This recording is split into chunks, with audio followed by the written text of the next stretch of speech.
Hello दोस्तों, मैं दीपक कुमार स्वागत करता हूं आपको अपने यूट्यूब चैनल यूनिवर्स क्लासेस में। आज केमिस्ट्री का 10वीं कक्षा का ये दूसरा चैप्टर का क्लास दूसरा है। अम्ल, क्षारक एवं लवण का ये दूसरा पार्ट है। पहला पार्ट में आपको बताया गया था अम्ल के बारे में, क्षारक के बारे में। अम्ल के बारे में आपको बताया गया था कि अम्ल किसे कहते हैं, अम्ल किस शब्द से मिलकर के बना हुआ है। और अम्ल के बारे में और हम लोग पढ़े थे प्रबल अम्ल और दुर्बल अम्ल के बारे में हम लोग जाने थे। और क्षारक के बारे में, क्षारक किसे कहते हैं, क्षारक का स्वाद कैसा होता है और क्षारक कौन से शब्द से मिलकर के बना हुआ है, प्रबल क्षारक और दुर्बल क्षारक के बारे में हम लोग जाने थे।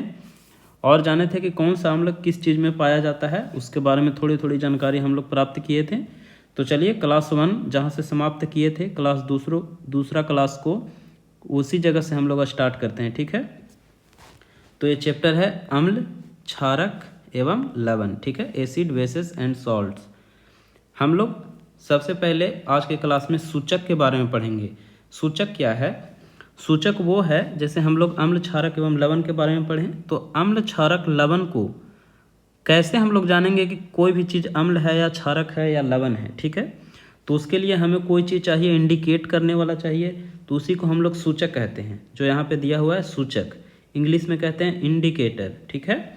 तो सूचक के बारे में यहाँ पे लिखा हुआ है परिभाषा। तो परिभाषा को आप लोग समझिए। लिखा हुआ है सूचक ऐसे पदार्थ को कहते हैं, सूचक ऐसे पदार्थ को कहते हैं जो अपना रंग अथवा गंध में परिवर्तन के द्वारा पदार्थ के अम्लीय या क्षारीय या उदासीन होने की सूचना देता है, ठीक है। किसकी सूचना देता है? तो अम्लीय होने का, क्षारीय होने का या उदासीन होने की सूचना देता है। कौन? तो ये हमारा सूचक वैसा चीज़ है जो अपने में रंग या गंध में परिवर्तन करके हमको ये बतलाएगा कि कोई भी पदार्थ अम्ल है या क्षार है या उदासीन है, ठीक है। तो उम्मीद है कि आप लोग समझे होंगे कि सूचक है क्या। सूचक वो चीज़ है जो अपना रंग में परिवर्तन करेगा और गंध में परिवर्तन करेगा, उसके बाद हमको बतलाएगा कि वो पदार्थ अम्ल है या क्षार है या उदासीन है, ठीक है। तो चलिए सूचक के बारे में थोड़ा सा और जानते हैं हम लोग। सूचक मेनली रूप से 2 प्रकार का होता है। कितने प्रकार का होता है? तो सूचक 2 प्रकार के होते हैं। यहाँ पे लिख देते हैं, आप लोग साथ में नोट्स करते चलिएगा। सूचक 2 प्रकार के होते हैं। सूचक 2 प्रकार के होते हैं। सूचक 2 प्रकार के होते हैं। पहला है रंगीय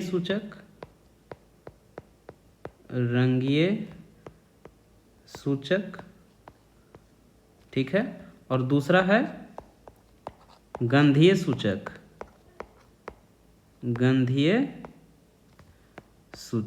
ठीक है।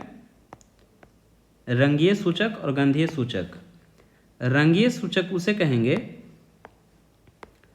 रंगीय सूचक हम लोग उसे कहेंगे जो रंग में परिवर्तन करके हमको सूचना दे कि वो पदार्थ अम्ल है या क्षार है या उदासीन है। और गंधीय सूचक उसे कहेंगे, गंधीय सूचक गंध में परिवर्तन करके हमको बतलाएगा कि वो पदार्थ क्या है, अम्ल है या क्षार है या लवण है, ठीक है, या उदासीन है। तो सूचक 2 प्रकार के हो सकते हैं, रंगीय सूचक और गंधीय सूचक, ठीक है। रंगीय सूचक क्या करता है? तो रंग में परिवर्तन लाता है और गंधीय सूचक गंध में परिवर्तन लाता है, ठीक है। तो सूचक कितने प्रकार के हो गए? 2 प्रकार के। रंगीय सूचक के बारे में और डिटेल से जानिए। रंगीय सूचक में हम लोग मेनली रूप से तीन सूचक का प्रयोग करते हैं रंगीय सूचक में। पहला लिटमस, ठीक है, पहला हो गया लिटमस। दूसरा हम लोग प्रयोग करते हैं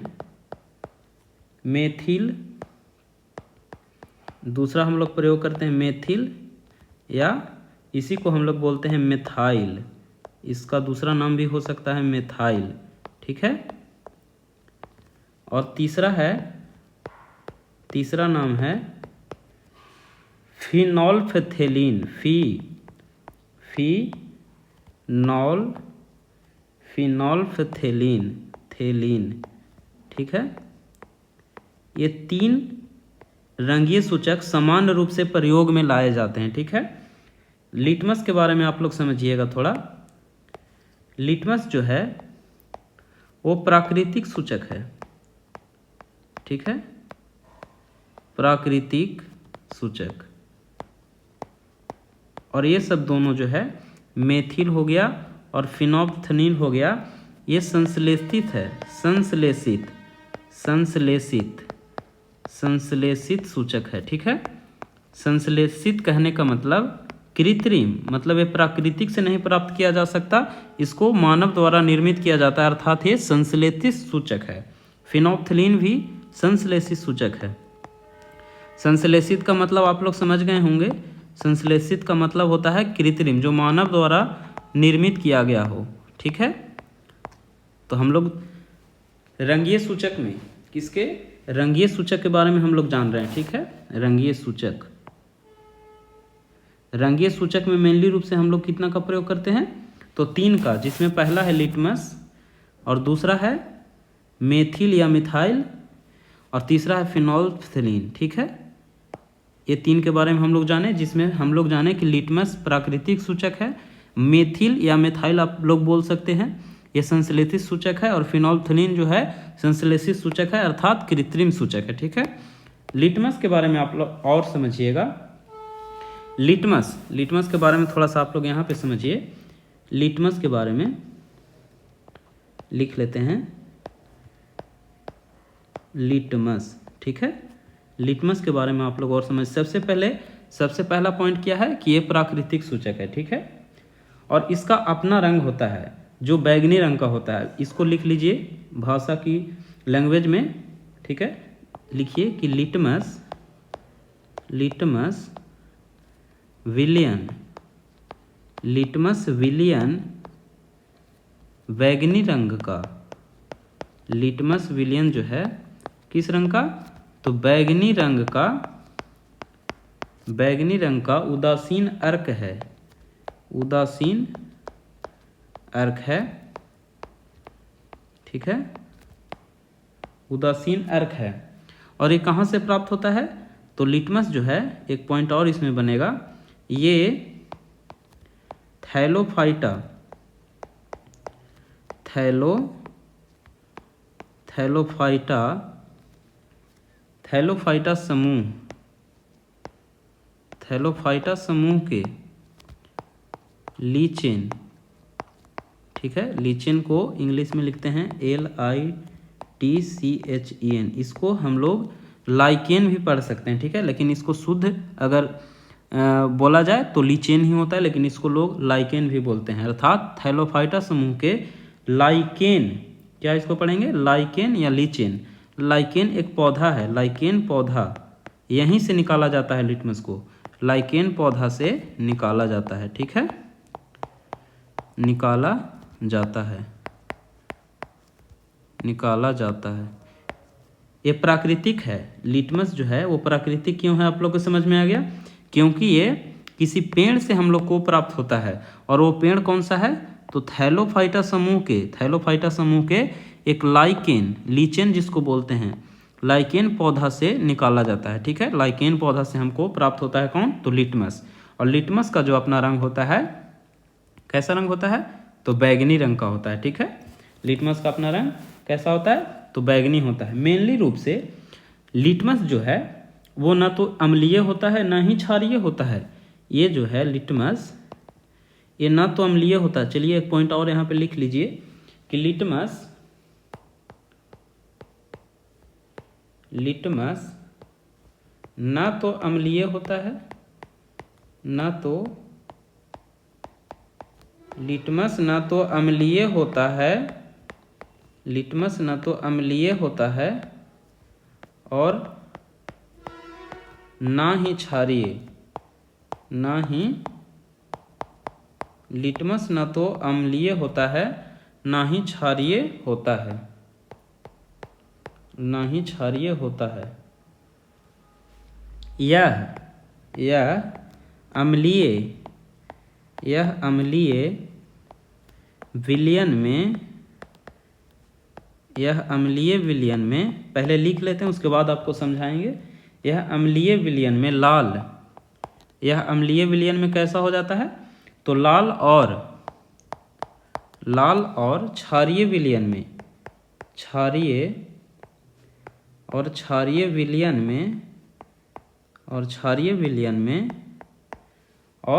विलयन में नीला हो जाता है। नीला कैसा हो जाता है क्षारीय विलयन में, तो नीला हो जाता है। ठीक है, क्षारीय विलयन में कैसा हो जाता है, नीला हो जाता है। समझिए इस पॉइंट को एक बार फिर से। बोला गया है कि लिटमस ना तो अम्लीय होता है और ना ही कैसा होता है, तो क्षारीय होता है। ना ही अम्लीय होता है, ना ही क्षारीय होता है। यह अम्लीय विलयन में, अगर आप अम्लीय विलयन में अगर लिटमस को डालिएगा तो वह कैसा रंग का हो जाता है, तो ये लाल रंग का हो जाता है। ठीक है, और उसी लिटमस को अगर आप क्षारीय विलयन में डालते हैं, किस विलयन में, क्षारीय विलयन में, तो उसका रंग जो है वो नीला हो जाएगा। ठीक है, नीला हो जाता है। ठीक है, अब चलिए अगले पॉइंट की ओर।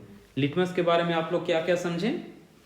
लिटमस के बारे में आप लोग समझे पहला पॉइंट कि ये प्राकृतिक सूचक है। ठीक है, और लिटमस का रंग जो होता है वो बैगनी होता है और ये थैलोफाइटा समूह के लाइकेन पौधा से निकाला जाता है। और लिटमस के बारे में और आप लोग समझें कि लिटमस ना तो अम्लीय होता है और ना ही क्षारीय होता है। यह अम्लीय विलयन में लाल और क्षारीय विलयन में नीला हो जाता है। ठीक है, इसका उपयोग जो हम लोग करते हैं, जैसे हम यहाँ पे क्या लिखें कि अम्लीय विलयन में लाल हो जाएगा, क्षारीय विलयन में नीला हो जाएगा। तो जैसे ही आप विलयन में डालिएगा और लाल और नीला हो गया, तो उस लिटमस पत्र को सुखा लिया जाता है। लिटमस पत्र को सुखा करके और जो लिटमस प्राप्त होता है, मतलब ये लिटमस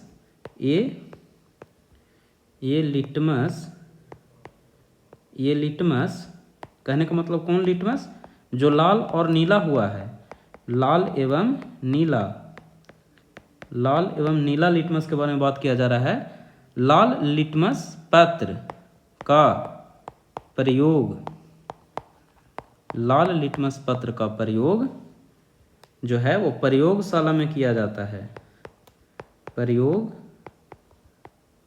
प्रयोगशाला मतलब लैब में किया जाता है। ठीक है, प्रयोगशाला में किया जाता है।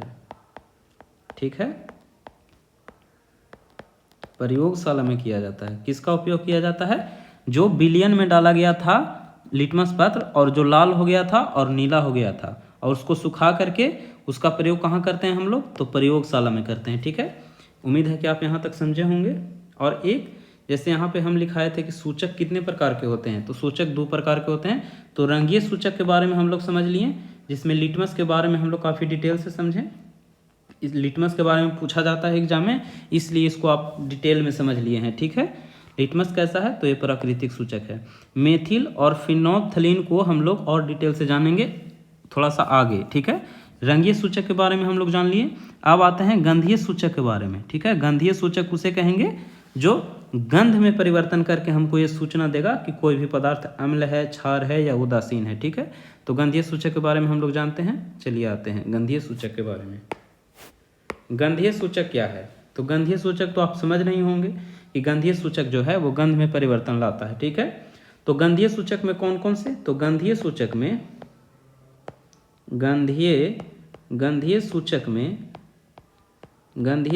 में कौन कौन सा उपयोग होगा, प्याज, कौन होगा, प्याज, एक होता है वैनिला, प्याज, वैनिला, और एक है लौंग का तेल,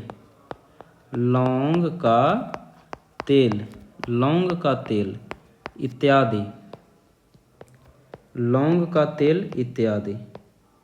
ठीक है, लौंग का तेल इत्यादि।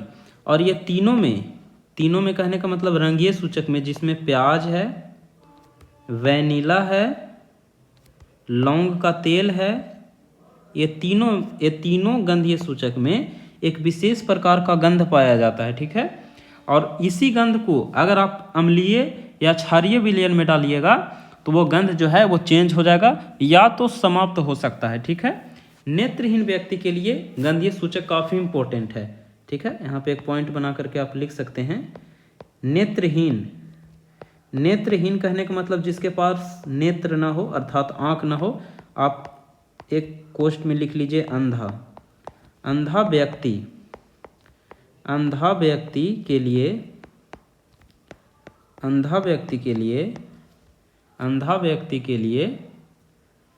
गंधीय सूचक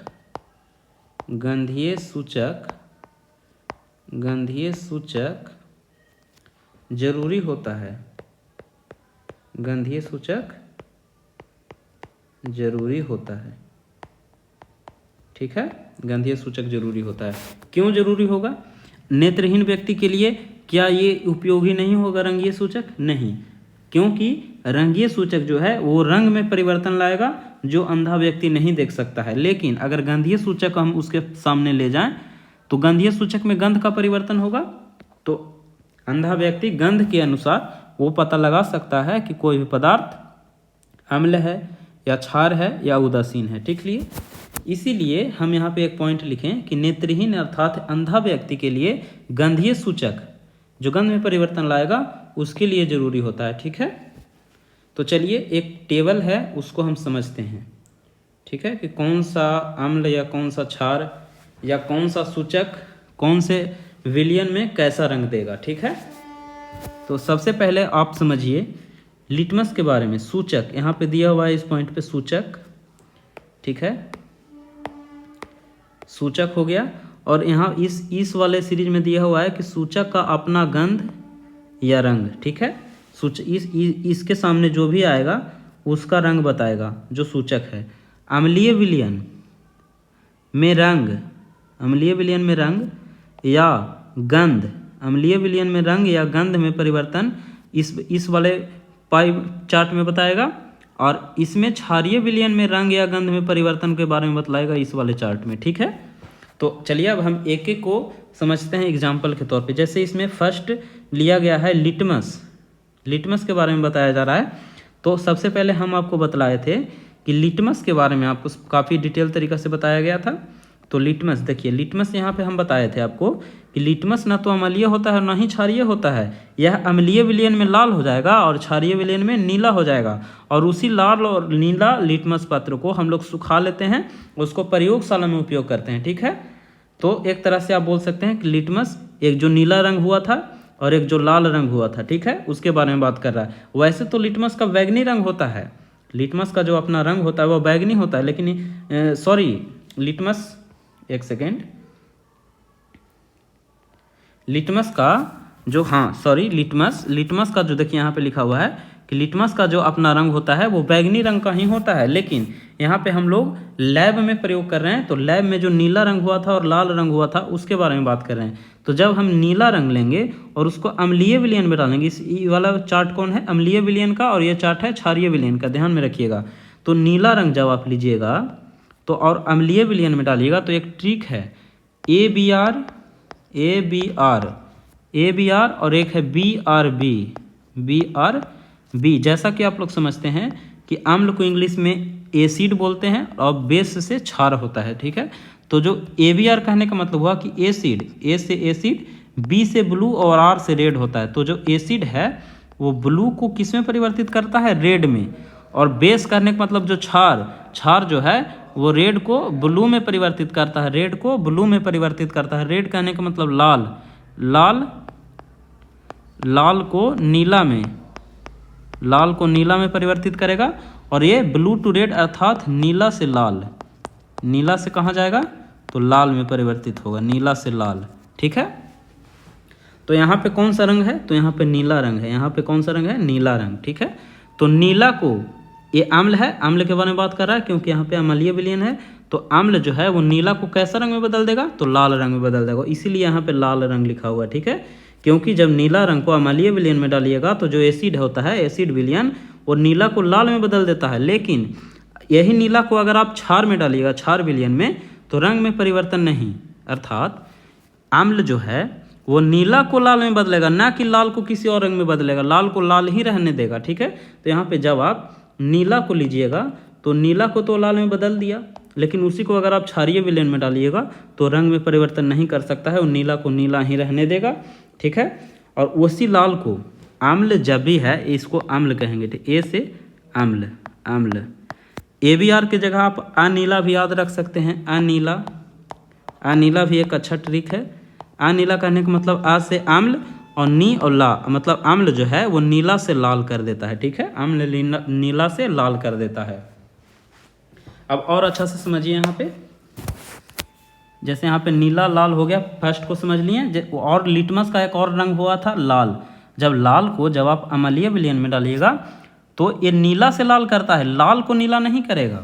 तो लाल को नीला नहीं करेगा अम्लीय में, ठीक है, अम्लीय में लाल को नीला नहीं करेगा, तो लाल जो है वो कोई परिवर्तित नहीं होगा, ठीक है। यही अगर नीला रहता तो यहाँ लाल हो जाता, लेकिन यहाँ पे लाल ही है, तो लाल है और अम्लीय विलयन लाल को किसी रूप में परिवर्तित नहीं करता है। अम्ल जो है वो सिर्फ नीला को लाल करता है, ठीक है, और यहाँ पे लाल ले लिए हैं तो कोई परिवर्तन नहीं करेगा। यही लाल रंग को जब आप क्षारीय विलयन में लाइएगा तो वो नीला रंग का हो जाएगा। क्यों? क्योंकि यहाँ पे लिखा हुआ है BRB। BRB कहने का मतलब क्षार, बी मतलब क्षार, ठीक है, क्षार, और जो क्षार है वो लाल को नीला करेगा। यहाँ पे तो लाल है ही, तो क्षार में डाल रहे हैं तो नीला कर दिया, ठीक है।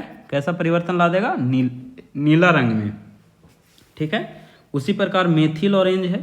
मेथिल ऑरेंज का अपना रंग नारंगी होता है और उसको जब आप अम्लीय विलयन में डालिएगा तो लाल रंग का हो जाएगा। क्षारीय में डालिएगा तो कैसा रंग का हो जाएगा? पीला रंग का हो जाएगा, ठीक है।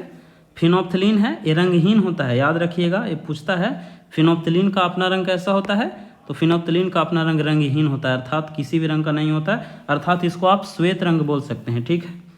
और फिनोप्थलीन को जब आप अम्लीय विलयन में डालिएगा तो उसके रंग में कोई भी परिवर्तन नहीं होगा, और जैसे ही आप क्षारीय में डालिएगा फिनोप्थलीन को तो किस रंग में परिवर्तित हो जाएगा? तो गुलाबी रंग में। और फिनोप्थलीन को अगर फिनोप्थलीन गुलाबी रंग हो गया तो समझ लीजिए कि वो कौन सा विलयन है? तो वो क्षार विलयन है। उसी प्रकार हल्दी का अपना रंग कैसा होता है? पीला। हल्दी का पीला, अम्ल में डालिएगा कोई परिवर्तन नहीं करेगा रंग में, लाल भूरा रंग का हो जाएगा कोस में, तो क्षारीय विलयन में। लाल पत्ता गोभी, लाल बैगनी अपना रंग होता है इसका, अम्ल में डालिएगा कोई परिवर्तन नहीं, क्षार में डालिएगा तो ये हरा रंग का हो जाएगा, ठीक है। आगे चलिए, अगला है लाल सलगम, जिसको चुकंदर आप लोग बोलते हैं। तो चुकंदर का जो अपना रंग होता है वो बैगनी होता है, ठीक है। अम्लीय विलयन में डालिएगा तो कोई परिवर्तन नहीं करेगा, लेकिन जैसे ही आप क्षारीय विलयन में डालते हैं चुकंदर को तो वो पीला रंग परिवर्तित में हो जाता है, ठीक है। हाइड्रेजिया का फूल, ये नीला रंग अपना होता है, इसका अपना रंग नीला होता है, रंग में परिवर्तन नहीं, अर्थात अम्ल में डालिएगा तो कोई परिवर्तन नहीं करेगा, और गुलाबी रंग देगा कब? जब आप इसको क्षारीय विलयन में डालिएगा। उसी प्रकार अब प्याज आ गया, लौंग का तेल आ गया और वैनिला आ गया। ये प्याज, लौंग का तेल और वैनिला आपको बताए थे ये गंधीय सूचक है, ठीक है। ये किस प्रकार का सूचक है? तो ये गंधीय सूचक है। और प्याज में एक विशेष प्रकार का गंध पाया जाता है, ठीक है, इसमें भी एक विशेष प्रकार का गंध पाया जाता है, और वैनिला में भी एक विशेष प्रकार का गंध पाया जाता है, ठीक है। और प्याज को जैसे ही आप अम्लीय में डालिएगा तो उसका प्याज का जो जैसा गंध होता है वो वैसा ही रहेगा, अर्थात गंध में कोई परिवर्तन नहीं करेगा। प्याज अम्ल वाला विलयन में कोई परिवर्तन नहीं करता है गंध में, लेकिन जैसे ही आप प्याज को क्षारीय विलयन में डालिएगा तो गंध समाप्त हो जाता है, ठीक है, प्याज का गंध समाप्त हो जाता है। प्याज का जो अपना गंध होता है वो समाप्त कर देता है कौन? तो क्षारीय विलयन।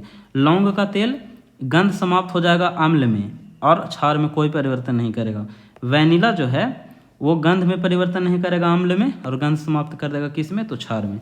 तो इसमें आप सब को एक बार तो आप ध्यान में रख ही सकते हैं, लेकिन अगर आप लोग को कोई बोले कि इसमें से इम्पोर्टेंट कौन है तो हम बता सकते हैं आपको कि लिटमस एक पूछता है, मेथिल ऑरेंज भी पूछता है, फिनोप्थलीन भी पूछता है, हल्दी भी पूछता है, और इसमें से आप हो सके तो प्याज, लौंग का तेल और वैनिला को आप याद कर लीजिएगा, ठीक है। तो इतना आप याद कर लीजिएगा, ठीक है। इतना मतलब इम्पोर्टेंट आपको याद करना ही होगा कि किसको किस विलयन में डालेंगे तो कैसा रंग या कैसा गंध में परिवर्तन होगा, ठीक है। तो उम्मीद है कि आप इस चार्ट को समझे होंगे। चलिए इसके आगे चलते हैं, ठीक है। एक चीज़ और इसको समझिए कि जितना भी ये दिया हुआ है सूचक, जो गंधीय सूचक और रंगीय सूचक इसी में दिया हुआ है, वो इस सूचकों में एक लिटमस हो गया, और एक मेथिल ऑरेंज और एक फिनोप्थलीन, ठीक है। ये तीन का ही हम लोग लैब में प्रयोग करते हैं, प्रयोगशाला में ही प्रयोग करते हैं, सिर्फ ये तीन का। ये सब को क्यों नहीं करते हैं? क्योंकि ये ऑक्सीजन में अर्थात हवा के संपर्क में आते ही इसका जो है इसका जो अपना रंग है या अपना गंध है वो धीरे धीरे समाप्त होने लगता है, इसलिए हम सिर्फ ये तीन को प्रयोग करते हैं लैब में, ठीक है। चलिए अगला पॉइंट की ओर चलते हैं। अगला ये है पॉइंट जो आप लोग ऊपर में पढ़ें, उसी को यहाँ पे लैंग्वेज के रूप में लिखा हुआ है कि अम्ल तथा भस्म की पहचान हेतु सूचक, अम्ल तथा भस्म की पहचान हेतु सूचक, मतलब सूचक है जिसमें इसमें लिटमस पत्र लिखा हुआ है, जो ऊपर पढ़े तो वही लिखा होगा। लिखा हुआ है कि अम्ल नीले लिटमस पत्र को लाल कर देता है और भस्म जो है अर्थात क्षार, भस्म करने का मतलब क्षार, लाल लिटमस पत्र को नीले रंग में बदल देता है। ठीक है, यहाँ पे भस्म और क्षार में भी अंतर है, आपको आगे समझ में आएगा। ठीक है, लिटमस पत्र प्राकृतिक सूचक है, आपको बताया गया है, जिसका रंग कैसा होता है, बैगनी। अम्ल तथा भस्म की पहचान हेतु इसमें नीले अथवा लाल रंग में बदला जाता है। ठीक है, ये ऊपर वाला जो चार्ट बताया गया है इसमें यही वाला चीज़ लैंग्वेज के रूप में लिखा गया है। ठीक है, मेथिल ऑरेंज के बारे में लिखा हुआ है कि मेथिल ऑरेंज नारंगी रंग का होता है। कैसा होता है, नारंगी रंग का। अम्लीय पदार्थ के विलयन में मेथिल ऑरेंज लाल रंग का होता है और भास्मिक अर्थात क्षारीय विलयन में कैसा रंग का होता है, पीला रंग का होता है। फिनोप्थलीन के बारे में बताया गया है, फिनोप्थलीन रंगहीन अथवा श्वेत होता है। फिनोप्थलीन अम्लीय रंग को रंगहीन ही रखता है और क्षारीय विलयन में कैसा हो जाता है, तो गुलाबी हो जाता है। हल्दी का अपना रंग पीला और अम्लीय विलयन में पीला ही रहता है, अर्थात रंग में परिवर्तन नहीं होता है। और क्षारीय विलयन में जैसे ही आप ले जाइएगा तो ये लाल रंग में परिवर्तन हो जाता है। लाल बंदा गोभी के बारे में, किसका, लाल बंदा गोभी का पत्ता अम्लीय विलयन में लाल ही रहता है और क्षारीय विलयन में हरा हो जाता है। ठीक है, चुकंदर का रंग अम्लीय विलयन में कैसा हो जाता है, लाल बैगनी हो जाता है और अथवा भास्मिक अर्थात क्षारीय विलयन में इसका रंग पीला हो जाता है। ठीक है, चलिए, ये तो ऊपर वाला ही चीज़ को लैंग्वेज के रूप में लिखा हुआ था, तो उम्मीद है आप समझे होंगे। अब अगले पॉइंट की ओर चलिए। अगला पॉइंट है कि आर्हेनियस के अनुसार अम्ल एवं क्षारक की परिभाषा। आर्हेनियस के अनुसार, आर्हेनियस क्या थे, आर्हेनियस नामक एक वैज्ञानिक थे। ठीक है, आर्हेनियस क्या थे, तो ये साइंटिस्ट थे, वैज्ञानिक थे, वैज्ञानिक। ठीक है, और इन्होंने एक शब्द बोला था अम्ल और क्षार के लिए। इन्होंने क्या बोला था, एक शब्द बोला था अम्ल और क्षार के लिए। आर्हेनियस साहब ने बोला, यहाँ पे लिखा हुआ है कि आर्हेनियस के अनुसार अम्ल एवं क्षारक की परिभाषा। ठीक है, अम्ल एवं क्षारक की परिभाषा ये बोले थे अम्ल के बारे में। सबसे पहले यहाँ बोले थे अम्ल के बारे में कि अम्ल वह पदार्थ है जो जल में घुलकर हाइड्रोजन आयन देता है। ठीक है, अम्ल वह पदार्थ है जो जल में घुलेगा तो कौन सा आयन देगा, हाइड्रोजन आयन। आयन के बारे में आपको बताया गया है, फंडामेंटल ऑफ केमिस्ट्री करके एक प्लेलिस्ट है, वहाँ पे आयन जो जितने भी केमिस्ट्री का जो बेसिक नॉलेज होता है वो उस 2 वीडियो में बताया गया है। उस वीडियो को अगर आप देख लेते हैं तो आपका जो भी बेसिक है वो अच्छा हो जाएगा, उसके बाद आपको ये सब चैप्टर पढ़ने में मजा आएगा। ठीक है, तो आयन 2 प्रकार का होता है, एक प्लस एक माइनस। प्लस को बोलते हैं घन आयन, माइनस को बोलते हैं ऋण आयन। ठीक है, तो यही आर्हेनियस के अनुसार, जैसे देखिए अम्ल है HCl एक अम्ल है, H2SO4 एक अम्ल है, HNO3 एक अम्ल है, CH3COOH एक अम्ल है, H2CO3 एक अम्ल है और H3PO4 भी एक अम्ल है। और जैसे ही यहाँ पर बोला कि अम्ल पदार्थ का वह है, अम्ल वह पदार्थ है जो जल में घुलकर कौन सा आयन देगा, तो हाइड्रोजन आयन देगा। तो HCl अम्ल है और ये H2O में, H2O करने का मतलब जल में घुलकर कौन सा आयन दिया, तो H+ दिया, यहाँ भी H+, यहाँ भी H+, यहाँ भी H+, H+। तो H+ तो देगा और जैसे ही H+ देगा उसको माना जाएगा कि ये क्या है, अम्ल है। ठीक है, और HCl टूट जाता है H+Cl- में और H2SO4 ये 2 माइनस कहने का मतलब 2 बार ऋण आयन का प्रयोग हुआ है, यहाँ पे 2 ऋण आयन में टूटता है। HNO3 H+NO3- में टूटता है, CH3COOH H+ और CH3COO- में टूटेगा। और उसी प्रकार H2CO3 2H+ और CO3 2 बार माइनस में यहाँ पे भी टूटेगा। और H3PO4 कहने का मतलब 3H में यहाँ पे टूटेगा, बच गया PO4, तो PO4 3 माइनस करने का मतलब 3 को माइनस हो गया। ठीक है, तो इस प्रकार यह आर्हेनियस के अनुसार बताया गया अम्ल का परिभाषा कि अम्ल वह पदार्थ है जो जल में घुलकर हाइड्रोजन आयन देता है। ठीक है, और एक और चीज़, जैसे ही हाइड्रोजन आयन देता है अर्थात ये H+ देता है, तो ये H+ है स्वतंत्र रूप में नहीं रहता है और ये जो H+ है वो ये क्या बोलते हैं, ये पानी जो है H2O जल, ये H2O के साथ अभिक्रिया कर लेता है। ठीक है, जो कहने का मतलब जो भी हाइड्रोजन आयन बनता है, हाइड्रोजन आयन कहने का मतलब H+, और वो H2O रहता है, हाइड्रोजन स्वतंत्र रूप में नहीं रह सकता, इसलिए ये किससे अभिक्रिया कर लेता है, तो ये अभिक्रिया कर लेता है जल से, और ये जल से अभिक्रिया करके क्या बना लेता है, H3O+, और इसको क्या बोलते हैं? इसको बोलते हैं हाइड्रोनियम आयन,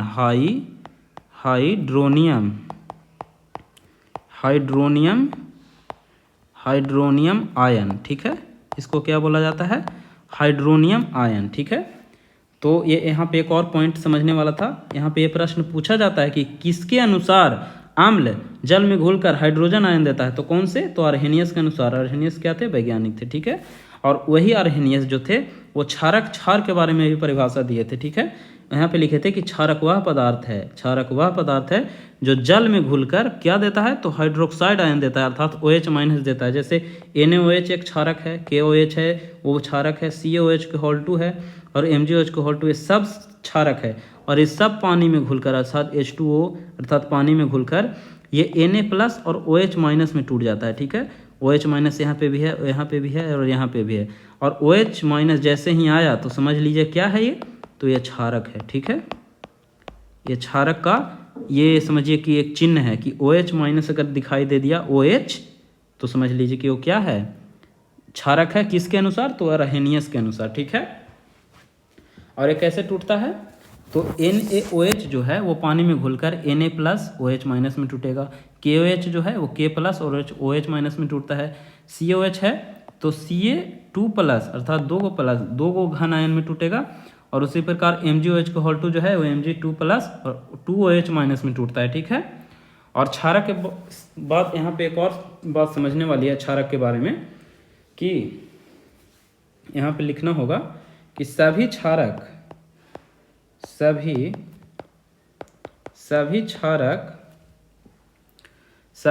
जल में घुलनशील नहीं होते। सभी क्षारक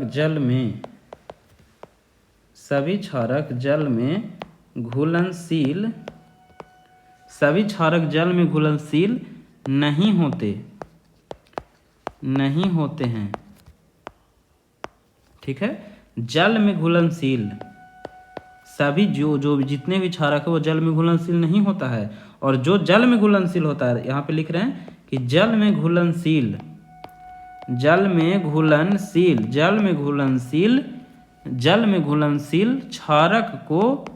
क्षारक को क्या कहते हैं? तो क्षार कहते हैं, ठीक है। क्षार कहते हैं, ठीक है। यहाँ पे समझिए क्षारक और क्षार में भी अंतर होता है, ठीक है। क्षारक और क्षार में अंतर, ये क्षारक है और यहाँ पे क्षार लिखा हुआ है, ठीक है। समझिए इसके अंतर को। जितना भी जो क्षारक है, ये क्षारक है, ये क्षारक जितना भी क्षारक है वो सभी क्षारक जल में घुलनशील नहीं होता है, ठीक है। और जो जल में घुलनशील होता है, जैसे ये सब जल में घुलनशील है तो ये क्षार है। जल में घुलनशील क्षारक को क्या बोलते हैं? तो ये क्षार बोलते हैं, ठीक है। तो क्षारक और क्षार में अंतर है। आप उम्मीद है कि आप समझे होंगे, ठीक है। चलिए एक पॉइंट आप यहाँ पे ऐसे करके लिख सकते हैं समझने के लिए कि सभी क्षार, यहाँ पे लिख सकते हैं कि सभी क्षार क्षारक होते हैं। सभी क्षार क्षारक होते हैं, ठीक है। और दूसरा पॉइंट में आप ये भी लिख सकते हैं कि लेकिन सभी क्षारक क्षार नहीं होते। अब समझिए इस पॉइंट को, ये बहुत सा डीप पॉइंट है एक तरह से कि जितना भी क्षार है, जैसे देखिए ये सब क्षार है। क्षार ये क्यों है? क्योंकि जल में घुलनशील है, इसलिए क्षार है। अगर जल में घुलनशील नहीं रहता तो ये क्या हो जाता? तो क्षारक हो जाता। तो क्षारक तो सभी रहते हैं, समझ रहे मेरी बात को? क्षारक तो सभी रहते हैं, लेकिन क्षार कुछ होते हैं। क्षार वही होते हैं जो जल में घुलनशील होते हैं। तो जितना भी क्षार है ये छोटा चीज़ है और ये क्षारक बड़ा चीज़ है, अर्थात क्षारक जितना भी क्षारक तो रहेगा ही, ठीक है। तो जितना भी क्षार है वो क्षारक तो होगा, लेकिन सभी क्षारक, यहाँ पे सभी क्षारक का बात कर रहा है कि सभी क्षारक क्षार नहीं होगा, ठीक है। सभी क्षारक क्षार नहीं होते हैं। सभी क्षारक क्षार नहीं होते कहने का मतलब जितना भी क्षारक है वो जल में घुलनशील नहीं होता, अर्थात वो क्षार नहीं होता है। तो उम्मीद है कि आप समझेंगे इस पॉइंट को कि सभी क्षार क्षारक तो होगा, लेकिन सभी क्षारक क्षार नहीं होगा, ठीक है। अब चलिए अगले पॉइंट की ओर चलते हैं।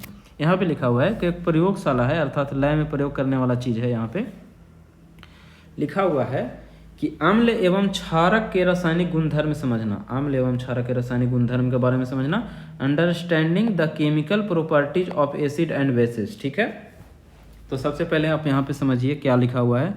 लिखा हुआ है कि हम विज्ञान प्रयोगशाला अर्थात लैब में हाइड्रोक्लोरिक अम्ल जिसको HCl होता है फार्मूला, सल्फ्यूरिक अम्ल H2SO4, नाइट्रिक अम्ल HNO3, ठीक है, एसिटिक अम्ल CH3COOH, sodium hydroxide NaOH, calcium hydroxide COH के whole 2, potassium hydroxide KOH, magnesium hydroxide MgOH के होल 2। ये जितना भी अम्ल और क्षारक का फॉर्मूला दिया हुआ है आप याद कर लीजिएगा, बहुत इंपॉर्टेंट है, क्योंकि आज जैसे ही आपको आगे चल करके बहुत हेल्प करेगा चैप्टर को समझने में। ठीक है, एवं अमोनियम हाइड्रोक्साइड NH4 के OH। ठीक है, एक देखिए यहाँ पे NH4 है, अमोनियम से एक बात हमको याद आया कि जैसे ही आप NH3 लिखते हैं और आप NH4 लिखते हैं, ठीक है, तो NH3 को अमोनिया बोलते हैं, NH3 को अमोनिया कहा जाता है, और NH4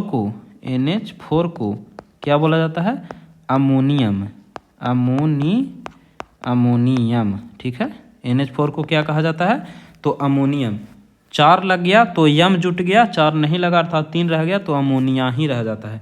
NH3 को अमोनिया कहा जाता है और NH4 को अमोनियम कहा जाता है।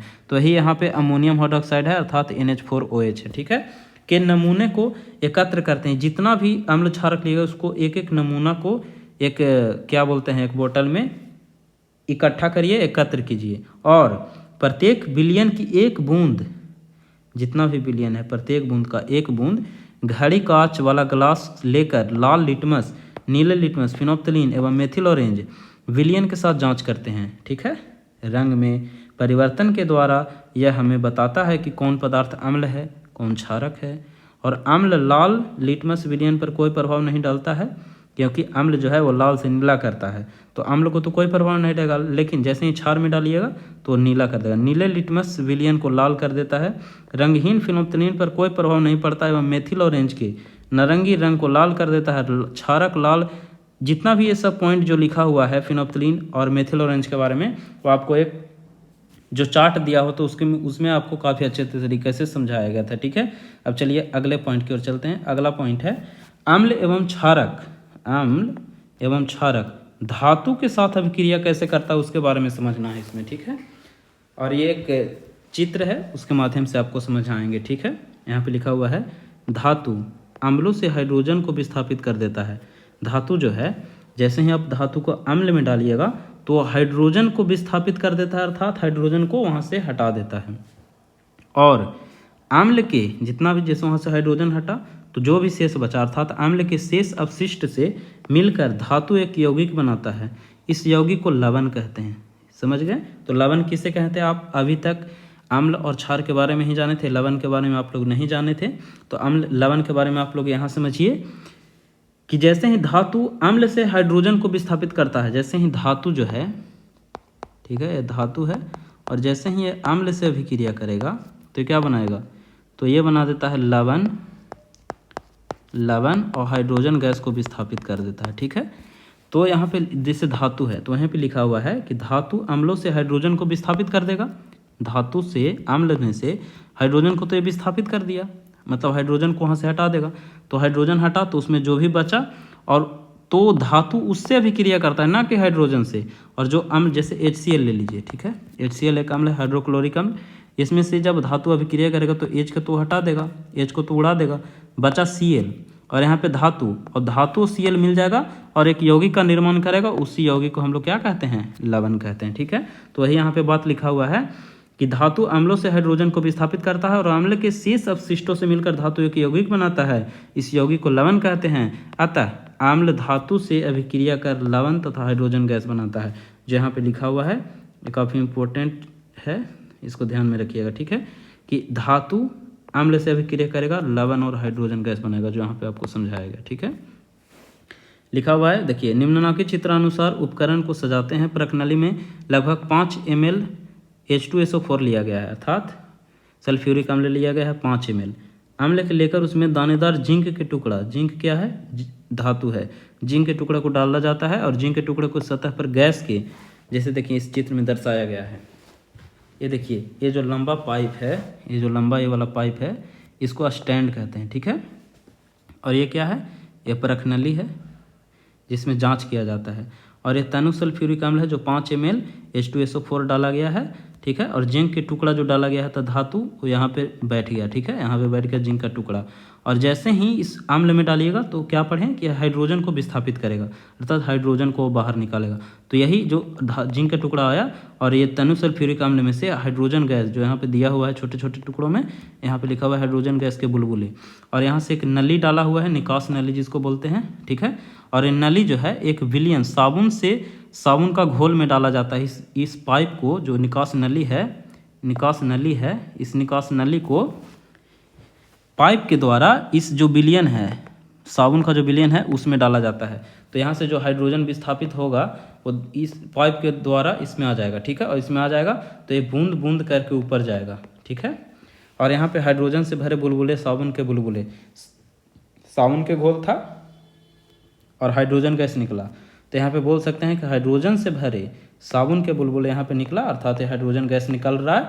और यहाँ पे हम लोग एक मोमबत्ती लेते हैं, ठीक है, और मोमबत्ती को जला के रखते हैं, ठीक है। मोमबत्ती को जला के रखिए तो यहाँ से जो भी पार होगा ऊपर में, वो जितना भी हाइड्रोजन गैस होगा वो फट फट की ध्वनि के साथ हाइड्रोजन गैस जल जाता है, ठीक है। तो यही पे यहाँ पे बात लिखा हुआ है, ठीक है, चित्र 2.1 में। आप उम्मीद है कि समझोगे इसको किस किस तरह से किया है, आप यहाँ पे समझिए।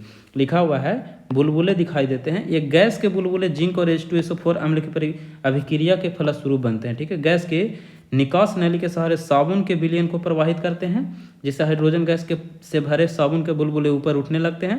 और गैस के भरे साबुन के बुलबुले के पास एक जलती हुई मोमबत्ती ले जाते हैं और देखते हैं कि बुलबुले फूट जाते हैं और उनके अंदर से गैस फट फट की आवाज़ साथ जलती है। इससे ज्ञात होता है कि निकलने वाली गैस हाइड्रोजन है। कौन सा है, हाइड्रोजन है, क्योंकि वो फट फट की आवाज़ कर रहा है। और अतः जिंक H2SO4 अम्ल से अभिक्रिया कर हाइड्रोजन गैस बनाता है, ठीक है। ये जिंक था और H2SO4 लिए थे 5 ml। तो ये जिंक, जैसे देखिए यहाँ पे जिंक था, जिंक के टुकड़ा लिए थे, अर्थात ये धातु है और ये अम्ल है। तो जब धातु अम्ल से अभिक्रिया करता है तो क्या बनाता है, लवण और हाइड्रोजन गैस। तो हाइड्रोजन गैस तो इसमें से निकाल देगा, तो हाइड्रोजन गैस यहाँ पे निकल गया, देखिए यहाँ पे निकल गया, बच गया SO4। और SO4 बचा और ये जिंक इससे अभिक्रिया करेगा SO4 से, तो ये जिंक है यहाँ पे आके बच जाएगा, अर्थात जिंक और SO4 दोनों मिल जाएगा। अर्थात ये जिंक ZnSO4 यौगिक है और उस यौगिक को क्या कहेंगे, लवण कहेंगे। अर्थात हम बोल सकते हैं कि धातु अम्ल अभिक्रिया करेगा तो लवण और हाइड्रोजन गैस बनाएगा, ठीक है। यही बात यहाँ पे लिखा हुआ था। चलिए आगे समझते हैं। आगे लिखा हुआ है कि उपयुक्त क्रियाशील को, मतलब जो भी क्रिया हुआ उसको आप HCl के साथ करिए और HNO3 अम्ल के साथ करिए और CH3COOH के साथ करिए, दोहराते हैं तो प्रत्येक स्थिति में समान प्रेक्षण होगा। जो भी हुआ था वो सब वही चीज़ होगा, लेकिन वहाँ पे अम्ल सिर्फ बदल जाएगा, अर्थात लवण और हाइड्रोजन गैस बनाएगा। जैसे देखिए जिंक का टुकड़ा यहाँ पे लिया गया है सभी में, लेकिन अम्ल अलग अलग लिया गया है, ठीक है। तो हाइड्रोजन गैस तो निकालेगा ही, ठीक है, क्योंकि धातु अम्ल से विक्रिया करके हाइड्रोजन गैस का निकालता है। और ये जो यहाँ से हाइड्रोजन निकाल दीजिए और जो बचेगा वहाँ पे ये Zn आके बैठ जाएगा, ठीक है। तो Zn यहाँ पे Zn आके बैठ गया, ठीक है। इसको जिंक नाइट्रेट कहते हैं, इसको जिंक एसीटेट कहते हैं। इसका फार्मूला याद करना चाहें तो आप याद कर सकते हैं, ठीक है। तो चलिए, आज का जो क्लास है उसका PDF समाप्त हो चुका है। और एक चीज़ और यहाँ पे लास्ट में आप समझ सकते हैं, जैसे आप लोग दही एवं खट्टे पदार्थ में अम्ल पाया जाता है, या तो आप जानते होंगे कि दही एवं खट्टे पदार्थ में अम्ल पाया जाता है। और अम्ल जो है वो धातु से अभिक्रिया, अम्ल जो है वो धातु से अभिक्रिया करके क्या बनाता है, तो लवण बनाता है और हाइड्रोजन गैस बनाता है। यही समझे ऊपर वाला पॉइंट में। तो अम्ल पाया जाता है किस में, तो दही एवं खट्टे पदार्थ में, ठीक है। और धातु को जो कोई बर्तन ले लीजिए, जैसे धातु का बर्तन में ले सकते हैं पीतल का बर्तन, तांबा का बर्तन। तो हम समझाना ये चाह रहे हैं कि धातु का बर्तन में जो पीतल का बर्तन, तांबा का बर्तन होता है, उसमें दही या खट्टे पदार्थ को नहीं रखना चाहिए, क्योंकि खट्टा पदार्थ में अम्ल होता है। और धातु का जो जब आप बर्तन लीजिएगा, ये दोनों अभिक्रिया बनाएगा और ये क्या उत्पन्न करेगा, तो हाइड्रोजन गैस और लवण का निर्माण कर देगा, जो जहरीला हो सकता है, जो खाने योग्य नहीं रह जाता। इसलिए आपको मतलब ये लास्ट में बताया जा रहा है कि दही एवं खट्टे पदार्थ में अम्ल पाया जाता है, और अम्ल जो है वो धातु से अभिक्रिया करके लवण और हाइड्रोजन गैस बनाता है। अतः हम बोल सकते हैं कि धातु के बर्तन जैसे पीतल, तांबा आदि में दही या खट्टे पदार्थ को नहीं रखना चाहिए, क्योंकि पदार्थ अम्ल से अभिक्रिया कर विषैला हो जाता है और खाने योग्य नहीं रह जाता। ठीक है, तो उम्मीद है कि आप लोग समझे होंगे जितना भी आपको पढ़ाया गया है। तो चलिए ठीक है, आज की क्लास को हम यहीं पे समाप्त करते हैं। Thank you,